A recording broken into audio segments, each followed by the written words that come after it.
What's up, guys? Welcome back to another episode. We've got another interesting M4 F82 crank hub issue that we found. You'd think after like 5-6 years of doing crank hubs, we would have seen it all. That's why we're doing this video, because this is something we've never seen yet. We've got Rob here. He's one of our technicians that does the same day crank hubs. Yeah, he was basically just going through this car for a preventative upgrade. The car had no check engine lights, no issues. But when you got to taking out the crank hub, Rob, what did you see? So what we got to see right here, we got to see a single pin crank hub, which is not very likely for us to be using here, because this is not very efficient enough to cause a lot of hold down onto the crank and be placed well. So it'll end up snapping or shearing off of this end. And we also found that these sprocket ends are starting to wear both in and outside on top ends. So we're going to do a chain replacement on both sides, so we can have a good fresh line of oil and timing. Imagine, you guys, like there's different ways of all the different kinds of crank hubs.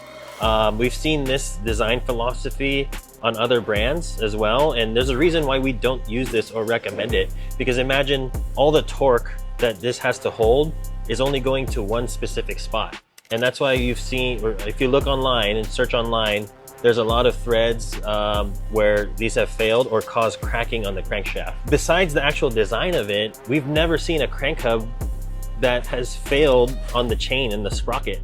So who knows what that could be? It could be down to the material that they're using. It's not a high enough quality, or the installer didn't seat the crank hub all the way fully flat or true to the crank hub surface.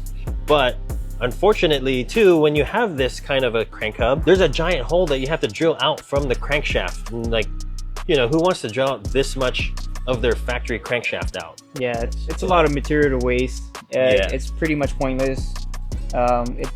We prefer doing the 4-pin because it's less material that we have to cut out from the crank hub, or the crank itself. Yeah, and it's just less room for error, right? Mm-hmm. And that's why we use the crank hubs that we use, the Vargas spline lock 2-piece 4-pin. Because it just is the least amount of user error. So yeah, I mean, right now, luckily we spoke to the customer already. He fully understands the situation. But yeah, we can't even use another version of this because obviously the sprockets don't last. So unfortunately, this guy just bought the car a few months ago, but we're gonna get our 4-pin 2-piece crank hub in there and get this thing back on the road. Oh yeah, real quick too, before I forget, guys. So with the price that we're doing these at, if you guys check out our Instagram too, we actually put up a reel about it. Sometimes if you're not lucky, you can blow multiple holes in your block or cause a bunch of like different issues depending on how bad you spin your crank hub. And I think that's been well discussed all over the internet.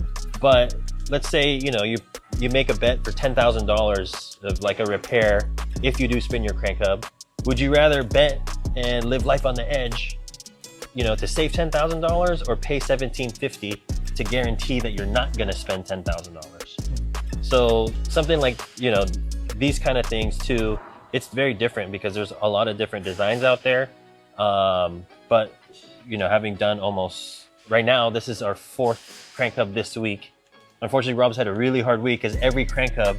Yeah, every crank hub that we've been receiving has been a spun crank hub, or we've been having some Vanos issues due to a spun crank hub. So those factory ones tend to loosen up, or they just start throwing timing because of high power ratings that people like putting onto it on a stock platform. We always prefer to start with this before you start making big power. Yeah, and we've seen it on, it's not a mileage situation, right? No. It's like, oh, I'm only at 10,000 miles, or I'm only at 30,000 miles. Which would be crazy right now, because it seems like a lot of our F82 or F80 M3 customers are maybe the 3rd or 4th owner. Again, it's not really a mileage issue, it's a change in torque issue that leads to the crank hub spinning. And it can spin like vastly, which would cause valves to bend, blow your engine, or like on the car we saw on Monday, which is also on our Instagram, go check it out. Shameless plug. But that one only spun a little bit, and it was out of time.